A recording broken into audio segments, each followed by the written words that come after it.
나도 때렸다. 모두 폭행. 뒤늦게 인정. 오늘 한겨레 신문이 보도한 내용인데요. 자, 경주시청의 같은 팀의 A 선수가 나도 최숙현 선수 폭행했다. 도저히 말할 분위기가 아니었고 선배의 잘못을 들추는 건 있을 수 없는 일이라고 생각했다. 후배 선수들이 국회까지 가서 증언하는 모습을 보며 내가 선배로서 부끄러움을 느껴서 용기 냈다. 최숙현 선수에게 미안하다라고 인정을 했습니다. 2016년 2월 뉴질랜드 전지훈련 때 감독이 우리를 불러내 나가보니 감독은 술 마시고 있었고 숙현이가 폭행당한 뒤 열중셔 자세를 하고 있었다. 감독은 니들이 선배니까 맞자면서 우리도 때렸다. 주장 선수가 훈련장 등에서 최 선수 폭행하는 것도 적어도 한 달에 3-4번을 봤다라고 인정을 한 겁니다. 자, 지금 정혁진 변호사님, 네. 감독 나는 직접 폭행하지 않았다라고 국회에서 부인한 상황.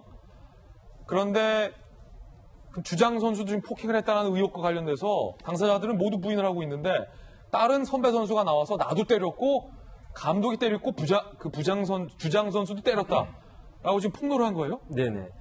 일단 최숙현 선수는요, 말 그대로 철인 소녀였어요.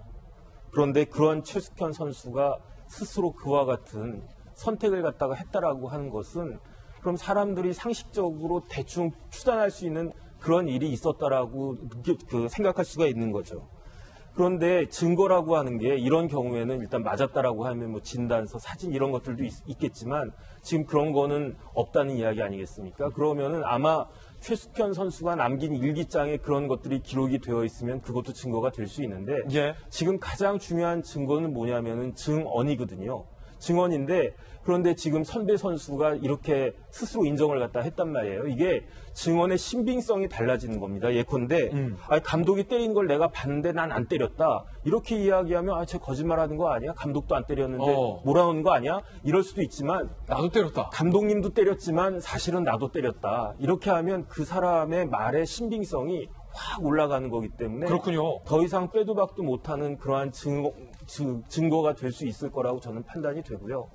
그 다음에 결론적으로 뭐냐면 저 선수가 뭐라고 이야기했냐면 부끄러움을 느꼈다라고 이야기했잖아요. 사실은 저도 어른의 한 명으로서 최숙현 선수가 우리 애들이랑 나이가 비슷하더라고요. 그러니까 그 기성세대로서 저도 부끄러움을 사실 느끼고 있는데 예. 그런데 진짜로 그렇게 못할 짓을 한 그 감독이나 그 주장이나 이런 사람들이 부끄러움을 느끼지 못하고 있는다. 그건 말도 안 되는 거고요. 어서 빨리 스스로 그 자백을 갖다가 하고 합당한 처벌을 받아야 되지 않을까 하는 생각이 듭니다. 예, 나도 때렸다라는 뒤늦은 폭로. 자, 그에 이어서 최숙현 선수의 일기장 내용 중에 누군가가 최 선수의 일기장까지 훔쳐봤다라는 대목, 시사하는 대목이 있습니다. 함께 보시죠. 오늘 서울신문 보도에 따르면 고 최숙현 선수의 일기장 내용 중입니다. 지난해 3월 25일. 너무하네. 방도 뒤지고 왜 우리 방 들어와서 뒤져봐. 너 너무한 거 아니야? 그만해 제발. 그리고 왜 일러? 땡땡아. 내가 몰래 밖을 본다고? 아니야. 밖에 보면 네가 있는 거야. 그만 일러봤자 숨 막혀. 물 먹고 700g 쪘다고 욕먹는 것도 지치고 내 일지 보면 솔직히 네가 인간은 아니지 라는 부분입니다. 최숙현 선수가 폭행을 당했고 폭언과 각종 부당한 대우를 당했던 것뿐만 아니라 최숙현 선수의 방까지 누군가가 뒤지고 일기장까지 훔쳐본 것 아니냐라는 대목을 시사하게 하는 부분이라 참 마음이 아픕니다. 특히나 김용주 의원님, 네. 아까 정혁진 변호사님 기성세대로서 부끄러움을 느낀다라고 했는데 네. 최숙현 선수가 대여섯 번 정도 극단 선택을 하기 전에 이 같은 사실을 알리기 위해서 본인이 처한 비극적 상황에서 벗어나기 위해서 발버둥을 쳤는데 그런에도 불구하고 개선되지 않았다. 네. 그런데 그 이면에는 너도 때리고 나도 때리고 주장도 때리고 감독도 때리고 닥터도 때리고 한 것뿐만 아니라 방도 뒤지고 일기장까지 봤다. 네. 그리고 부모에게 딸의 뺨을 시키기까지 했다. 어디까지가 끝인지 모르겠습니다.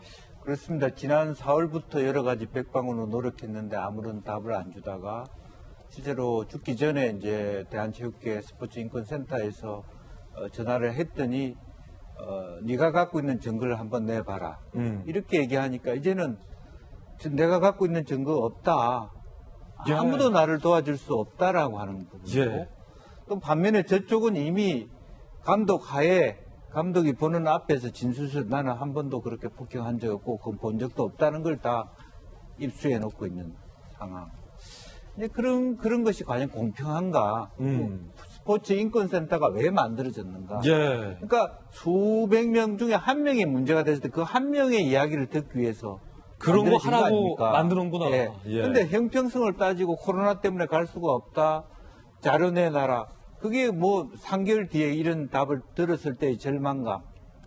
참 우리가 한편으로는 코로나로 뭐 전 세계 선진국이라고 하지만 이미 이제 독일이나 영국 같은 체육 그 정책을 보면 이미 선수 중심으로 생활체육 중심으로 인권 중심으로 다 가 있는 거거든요. 이미 1년 전에 심석희 선수 때도 대한체육회 얘기했고 또 일부는 10년 전에도 똑같은 이야기를 반성한다, 미안하다, 다시는 이런 일 없다는 얘기를 대한체육회장이 똑같은 얘기를 반복하고 있습니다. 이제는 그야말로 체육 정책 자체의 패러다임 전환이 와야 된다 생각합니다. 너무 엘리트 위주, 성적 위주의 측면이 아니라 시스템적으로 스포츠 가버넌스를 만들어서 막 로또 기금을 가지고 선수들을 어떻게 지원하고 하는 투명성, 개방성, 포용성을 가지고 선수 중심으로 이거는 무슨 뭐 체육회 이사, 회장 다 시가 그 사람 앞으로 밑으로 그냥 수시적 구도 안에서 어떻게 돼가는지도 모르고 정말 뭐 의사, 물리치료사 면허증도 없는 사람을 닥터라는 이름으로 앉혀놓고 예. 그래도 아무것도 거들떠 보지 않는 이게 우리 아이들이 뭐 체육하는 아이들이 닥치는 현실이라면 완전히 바꿔야 된다. 완전히 잘못됐다. 네, 그러니까 이게 뭐 다른 여러 분야도 마찬가지겠지만 사실 스포츠 분야에서 가장 중요한 건 정서거든요. 그리고 집중.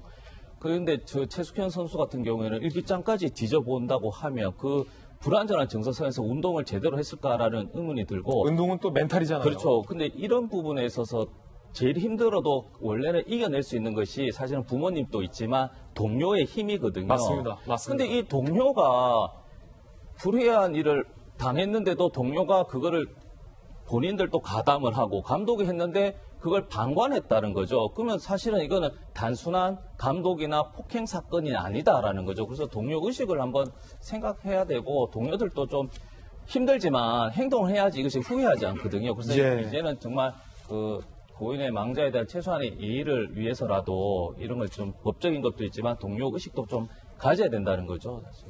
예.